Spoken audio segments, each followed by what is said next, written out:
Welcome to Choice Classic Radio. Like us on Facebook, subscribe to us on YouTube, and help keep this show alive by donating at choiceclassicradio.com. For more of your favorite old-time radio shows, join us on our companion podcast, Choice Classic Radio Detectives, where we bring to you tales from the greatest detective shows the golden age of radio had to offer. And now, with 126 episodes made, broadcast on NBC Radio from 1955 to 1958, we bring to you X-1.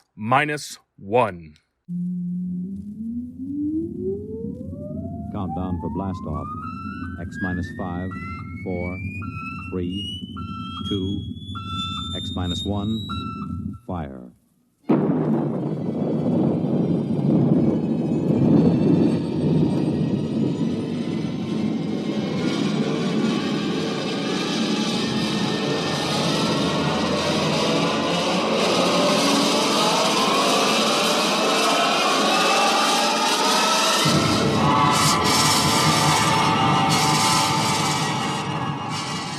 From the far horizons of the unknown come transcribed tales of new dimensions in time and space. These are stories of the future, adventures in which you'll live in a million, could be years, on 1,000 maybe worlds. The National Broadcasting Company, in cooperation with Galaxy Science Fiction Magazine, presents X-1.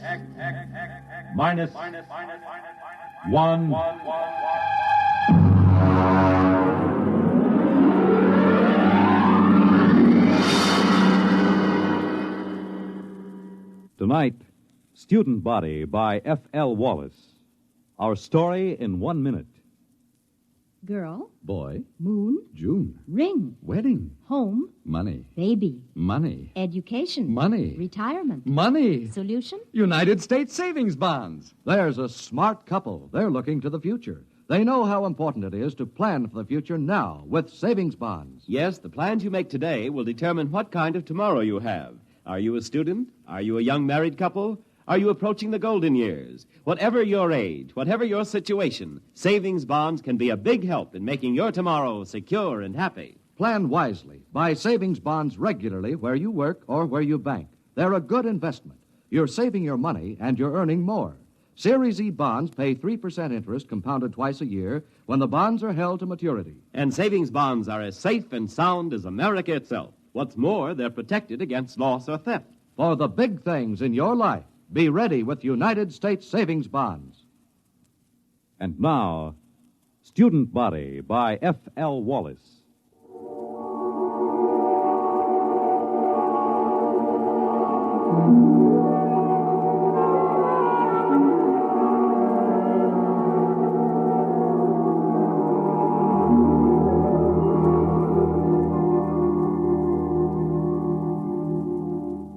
Emergency report to Central Colonial Service. Subject Planet 7G63, Glade. Reporting Dano Marin. Special assignment from Biological Control.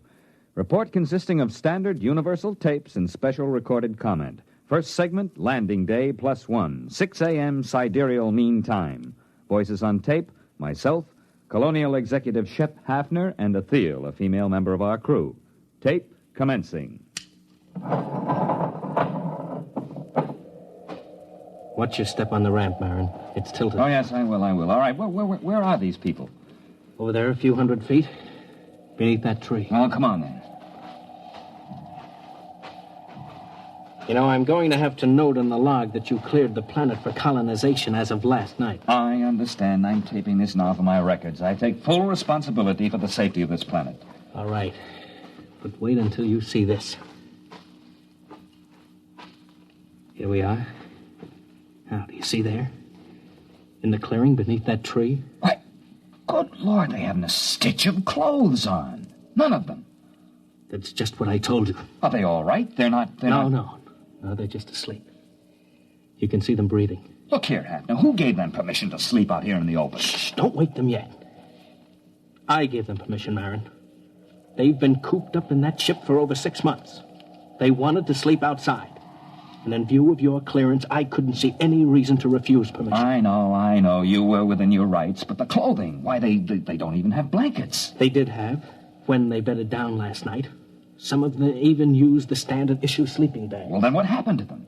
There are 13 people sleeping around that tree, and they're stark naked, all of them. Last night you told me there was nothing dangerous on Glade. Do you still think so? I know so. I have the complete biological survey. Does your survey account for anything like this? You know it doesn't. That's what I thought. Okay. Now you've seen it for yourself. Let's wake them up and get them back to the ship. No, wait. You better wake them one at a time. This will be embarrassing enough for them as it is. Yes, I suppose you're right. I will wake the nearest one first. That's Athel, our lab technician. Yes, well, here, take my jacket. Cover her with it before you wake her. All right. Wake up, Athel. All right, Athel, wake up. It's Executive Hatton. What? Oh, what is it? I am sorry, Athel. Something has happened. Oh, my clothes. My blanket, everything's gone. Now, be careful. Don't wake the others. Yes, the others. Why, good heavens, they're all that way. Athel, just go back to your cabin on the ship. Everything is all right. We'll explain it to you when we have the others safely back. But I feel so foolish. How could this happen? What's the meaning of it? Now, just get back to the ship. Your clothes back there are perfectly safe. Yes, all right. Well, thank you. You told her we'd explain it later, Hafner. Do you think we can? That's your job, isn't it? This planet is as new to me as it is to you. You're the biologist. What destroyed their clothing? It would have to be something that could destroy both blankets and clothing without waking the people. Nocturnal insects? Ordinarily, I'd say that was a distinct possibility if it weren't for the fact that our surveys show no evidence whatsoever of any such insects on Glade. Your survey could have missed them, couldn't it? Not if they existed in any great quantity. Besides, if insects were the answer, there should be some kind of evidence of them right here in the area where Athel was lying. Certainly one or two of them would be crushed when she rolled over in her sleep. Well, that sounds reasonable. Now, look for yourself. There's absolutely no sign of anything at all here. Well, what about some chemical, some vapor oozing from the ground? No chance at all. I'd rule that out completely. Then what? Well, there's the tree itself. I suppose it could exude some sort of a chemical that might dissolve cloth, but I can check that in the lab. Well, we'd better arouse the rest of these people and get them back to the ship. Hey, wait. What? What is it? Why, it's some kind of an animal. Just caught a glimpse through there. Ah, there he is. Yeah, you see behind that bush?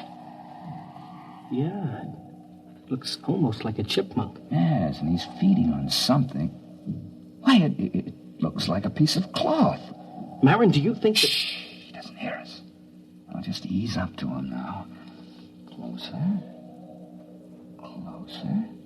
Now.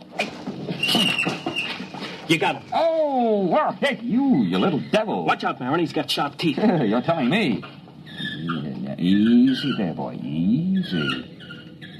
Like to have your head stroked? Sure you do. That's the boy.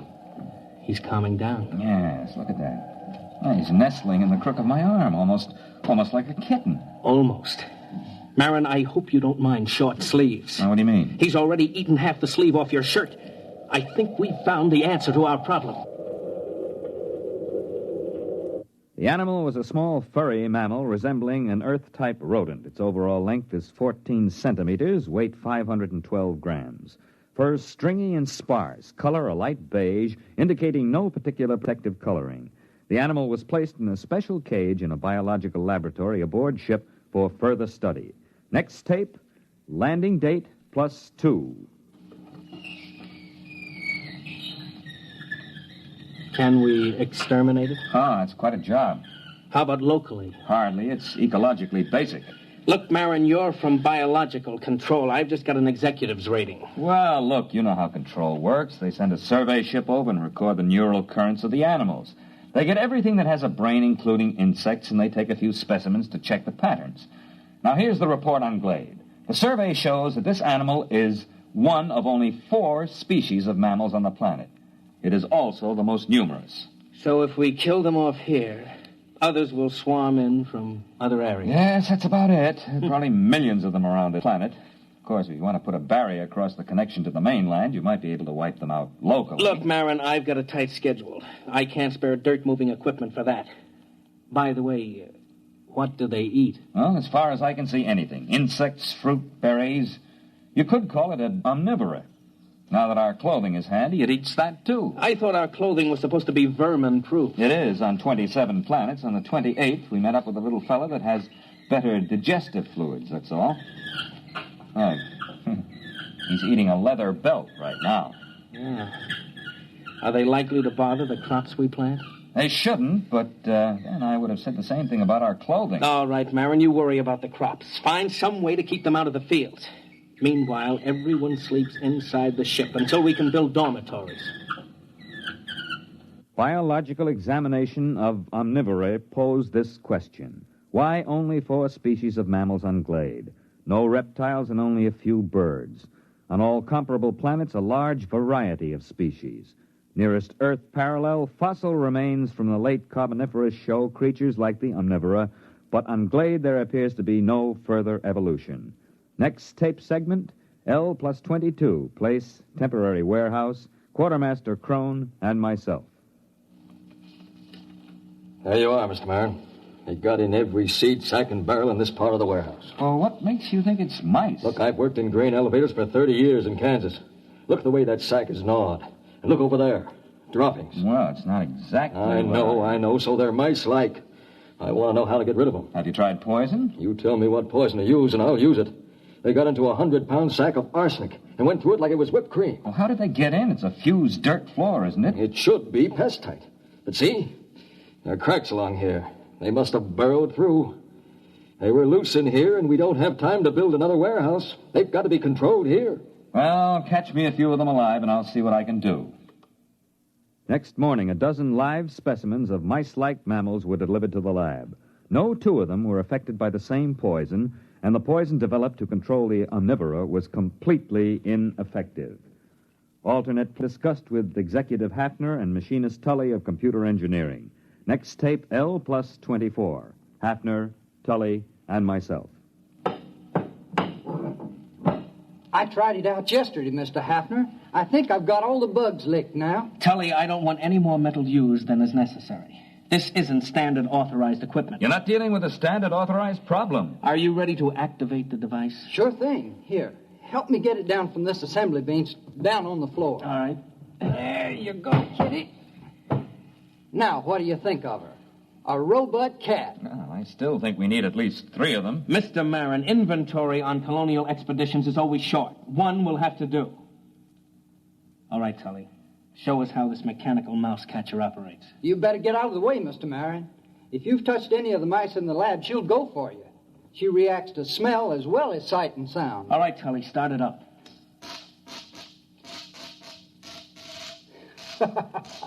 All right, Kitty, go ahead and have a good time. Why, she moves like a cat. You know, I wouldn't bet a plug nickel on any mouse in the same warehouse with that baby. Robot cat device proved relatively successful in Warehouse 1. Rodent damage held below danger margin. Next tape, L plus 37. Tully, Hafner, and myself. I can't salvage it, Mr. Hafner. Just look at that. That skeleton was chrome steel. Now it's bent. The skin was duroplastic, and now it's cut to ribbons. The computer parts are all smashed to bits. How do you account for it, Tully? Well, look around the poor thing. You had me build it for mice. These things weren't mice. They're a good foot long.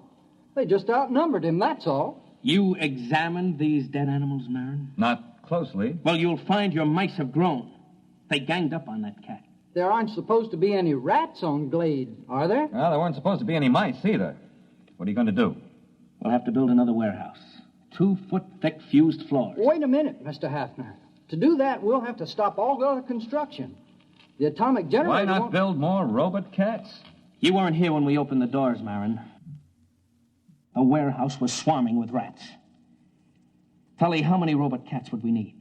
5? 15? We don't have enough parts to build more than 3. If we need more than that, we'll have to rob the computer in the spaceship. And that's one thing I refuse to do. The spaceship is our only link with Earth until the next wave in 2 years. All right, then I'll tell you what we'll do. We'll floodlight the supplies at night. We'll post a guard with half-charged rifles until we can move to the new warehouse. That'll take about 10 days.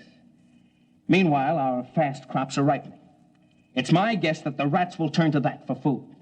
Now, in order to protect our future food supplies, you'll have to activate your cold storage animals, Marin. Mr. Hafner, it's against regulations to release any cold storage animals on a planet until after a complete investigation. That takes 10 to 20 years. This is an emergency. I don't want to be responsible for another rabbit-infested Australia or that planet in the Centauri system that the snails took over. Marin, I'll take the responsibility. You're recording now, aren't you? Yes. All right. If that isn't authorization enough, I'll put it in writing. Well, the beast I've got for this job won't be any good against rats this size. You've got hormones. Use them. Dead rats were gathered and frozen for further study. Observed animals, a wide variation in size. Internally, a lack of uniformity in organs. Some specimens had huge fangs and delicate jaws. Others had tiny teeth and massive bone structure. Obviously, the most scrambled species ever encountered by a biologist. Reproductive cells were especially baffling. Proceeding with hormone treatment on cold storage Earth animals. Next tape, L+39. Lab technician, Atheel, and myself.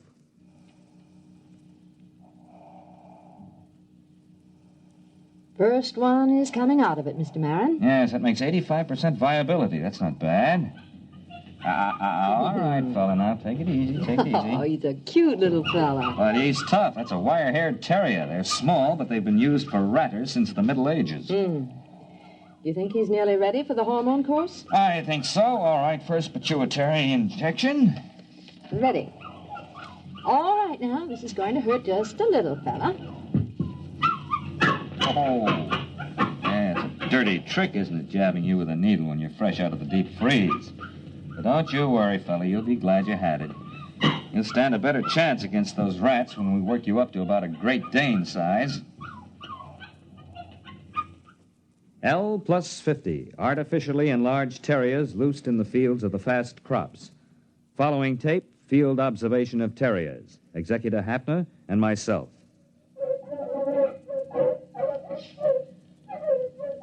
How long have they been at it, Marin? Since daybreak. I have to bring the dogs in at night and shoot them full of antibiotics.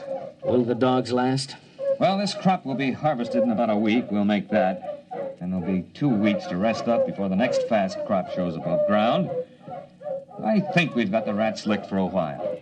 Well, when you get a chance, you might ask some of those PhDs in Central how they happened to hand us a survey and forgot to give us a few details like mice and rats. I have been checking on that, Mr. Hafner. I don't think there's any doubt. When that survey was made before we landed, there weren't any mice and rats on Glade. Then where did they come from? How did they get here? I don't know. But we're going to have to find out. Research project on pseudo-mice and pseudo-rats interrupted by field trip with Biological Survey Officer Whitehead. Tape L+63 in field geological survey vehicle. Whitehead and myself. You think you got troubles? Can you read a sonar map? No. Here, look. See this scope? It reads straight down about 10 miles. I'm supposed to be out looking for oil shale, but I got kind of interested in this. Look, first few feet down, you can find fossils. After the first few feet, that's about 20,000 years, there are no fossils until you get way down here. That's about the same as late Carboniferous on Earth. Then you get the fossils again. It doesn't figure. But isn't that usual? Changes in geological eras? You don't get it, man. I'm not talking about eras, I'm talking about years. Straight down from here, 20,000 years ago, this was a desert. And then 3 years later, it was a jungle.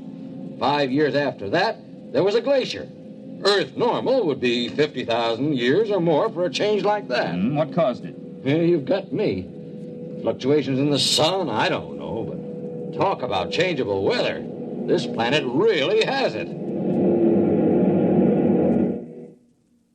Based on accumulated data, theory developed regarding mammalian life on planet Glade. Tape L+65. Place temporary headquarters of Executive Hafner. Marin, I've got a lot of work to clear up this morning. I thought you might like to know where the mice came from. They don't bother us anymore. I've also determined the origin of the rats. They're under control. I wonder if they are, Mr. Hafner. What do you mean? Mr. Hafner, I've checked this with Whitehead. Between 100 million years and 20,000 years ago, this planet was changing violently and quickly. The first change wiped out the dinosaur just the way it did on Earth. But it kept on changing. Desert, glacier, jungle. And all this within the lifespan of a single animal. For 1 million years, this was the norm of existence on Glade. I've checked Geological Survey. The planet is stable now. Well, that's not what I'm getting at. The point is, survival was difficult. Only one species of mammals managed to come through. Now, wait a minute, Marin. There are 4 species, ranging in size from a squirrel to a water buffalo. One species. They're the same. If the food supply for the largest animal increases, some of the smaller so-called species just grow up. Conversely, if the food becomes scarce in any category, the next generation, which apparently can be produced almost instantly, switches to a form which does have an adequate food supply. The mice? The mice weren't here when we got here. They were born of the squirrel-sized omnivora. And the rats? Born of the next larger size. After all, we are environment, too, and they adapt to environment. Let me get this straight. The mutations... On Earth, it would be mutation. Here, it's merely normal evolution. These animals have no genes or chromosomes. I don't know how they pass down heredity, but they react to external conditions far faster than anything we've ever encountered. Then we'll never be free from pests unless, of course, we rid the planet of all animal life. Yeah, you mean with radioactive dust? That won't work. They've survived worse. Oh, maybe we could leave the planet. Leave it to the animals.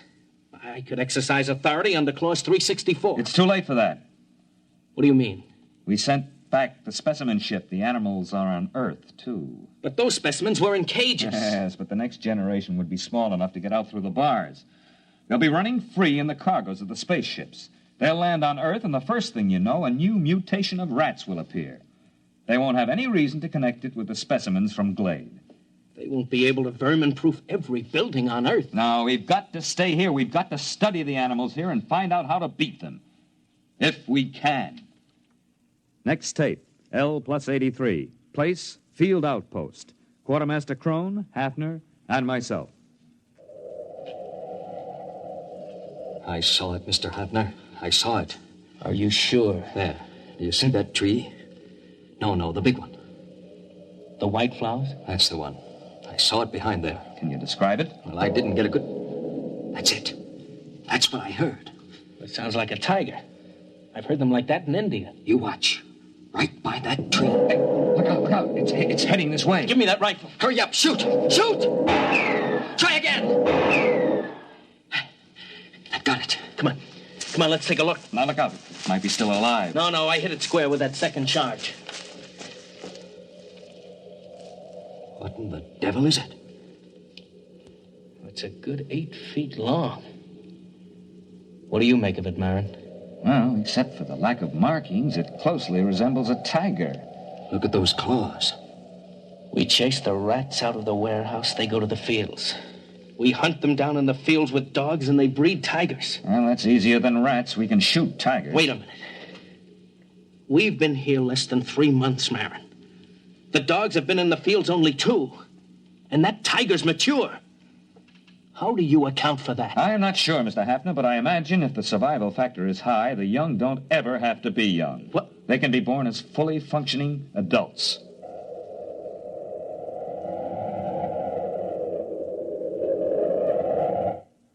Development report. Mice under control. Field rats under control by terriers. Tiger-like animals under control with searchlight and rifle. Additional complication. The original animal developed an appetite for electrical insulation. There is no protection except to keep the power on at all times. The last tiger-like animal was seen at L+130. After that, the attack ceased. By L+2 years, the animal seemed to have been controlled in all its forms. However, 3 months before the next colonists were due, a new animal was detected. Food was missing from the fields. Dogs were useless. The animals seemed to roam the fields, and the dogs did not attack. Patrols were unable to find the animal. Tape L+2 years. Hafner, Engineer Tully, and myself. Now, here's the way I'm rigging it up, Mr. Hafner. Whatever it is, it spotted the photoelectric cell rig. So I've worked up an alarm that reacts to body radiation. You're sure the animal won't spot that? Well, I'm burying it in the field. Then we'll move the visible alarms to another field. All right, Tully. As soon as the alarm goes off, notify Mr. Marin and me. Do you understand? Yes, sir. just as soon as the alarm goes off. L2 plus 15. Radiation alarm sounded. Place, field station, Hafner and myself.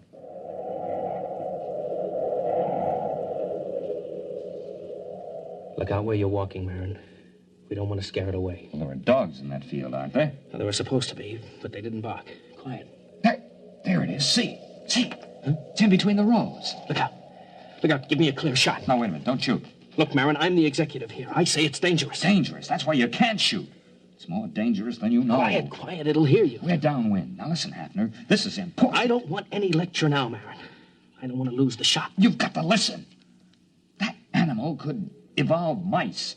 We stopped mice and it brought rats. We turned back the rat and provided the tiger. All right, we stopped the tiger. Not really. There was another animal being formed. The one that's in that field now. It took the animal 2 years to create it. How, I don't know. 1,000,000 years were required to evolve it on Earth. He's moving away. Marin, I'm going to shoot. Don't shoot. We can't destroy the animal. It's on the Earth now and on other planets. We've never even been able to get rid of our own rats. How can we exterminate this animal? All the more reason to start now. Get down and give me a clear shot. Listen. Are their rats better than ours? Will their beasts win or ours be stronger? Or will the two make peace, unite, and interbreed? It's not impossible. This animal could do it if interbreeding had a high survival factor. Don't you see, after the tiger, they bred this thing. If we shoot it down, what'll come next? Look at it, standing erect. Opposable thumbs, binocular vision, a large brain capacity. This one I think we can compete with. It's the one after this that I don't want to face. Marin, it must hear us. It's looking this way. Look at it, Hafner. He's holding his hands up to show us he's got no weapon. Drop your rifle. Are you sure? Drop your rifle!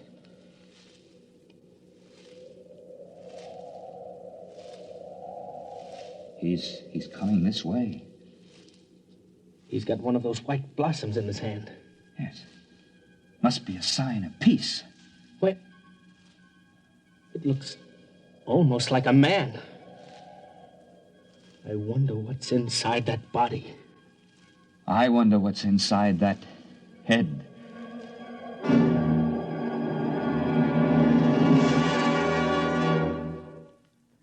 You have just heard X-1, presented by the National Broadcasting Company in cooperation with Galaxy Science Fiction Magazine, which this month features Verbal Agreement by Arthur Sellings, the story of an unsuccessful poet who was forced to ask what it was the aliens could want that was half as precious as the skins they wouldn't sell. Galaxy Magazine, on your newsstand today. Tonight, by transcription, X-1 has brought you Student Body, a story from the pages of Galaxy written by F.L. Wallace and adapted for radio by Ernest Kenoy. Featured in the cast were John Raby, Bob Hastings, Kate Wilkinson, James Stevens, Charles Carruth, and Merrill E. Joels. Your announcer, Fred Collins. X-1 was directed by Bob Maurer and is an NBC Radio Network production.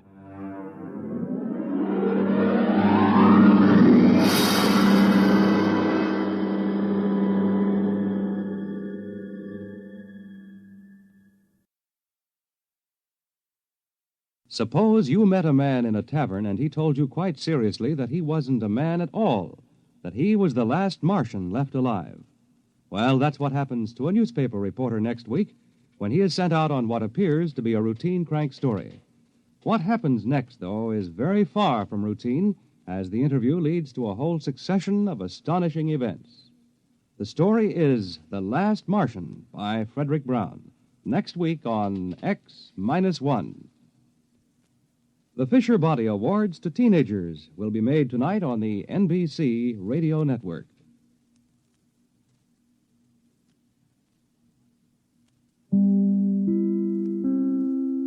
That concludes today's episode.